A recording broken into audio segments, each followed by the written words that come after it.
ঘরে থাকা শুধুমাত্র একটি ডিম আর আটা দিয়ে আজ তৈরি করব বিকালের মুচমুচে কুড়মুড়ে বিস্কুট। যেটা বানাতে আপনার লাগবে না কোনো রকম ময়দা, গুঁড়া দুধ, বেকিং পাউডার। হাতের কাছে থাকা শুধুমাত্র ডিম আর আটা দিয়ে এই মজাদার বিস্কুটটা বানিয়ে নিতে পারবেন। এই বিস্কুটটা বানিয়ে এক সপ্তাহের বেশি সংরক্ষণ করে খেতে পারবেন। এরকমই কুড়মুড়ে আর মুচমুচে থাকবে। আশা করি রেসিপি ভালো লাগবে।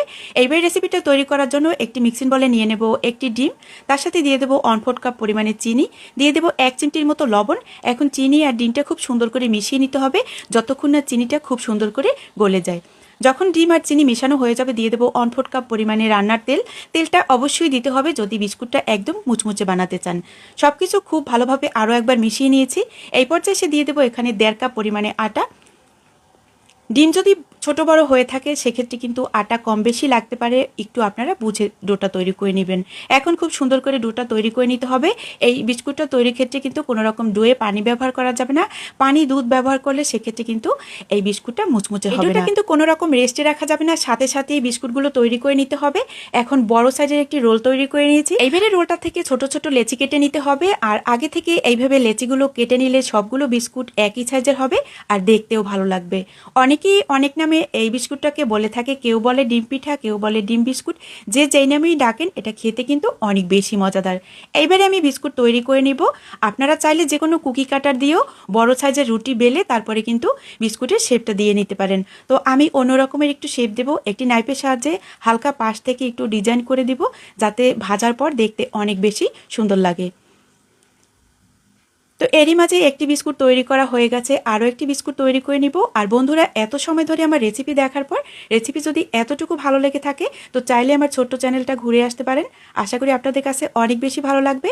আর আপনাদের সাথে আরও একটি অনেক দুঃখের কথা শেয়ার করছি। আমার ভিডিও প্রত্যেক দিন কিন্তু 30 থেকে 40টার মতো ভিডিও ডাউনলোড করে নিয়ে যায়। তো নিয়ে কিন্তু টিকটকে এই ভিডিওগুলো আপলোড করে, অনেকে ফেসবুকেও আপলোড করে। কি করব আমি নিজেই কিন্তু বুঝতে পারছি না। তো আপনারা যদি কোনো উপায় জেনে থাকেন অবশ্যই আমাকে কমেন্ট বক্সে জানাবেন। তো এখন বিস্কুটগুলো ভেজে নিব।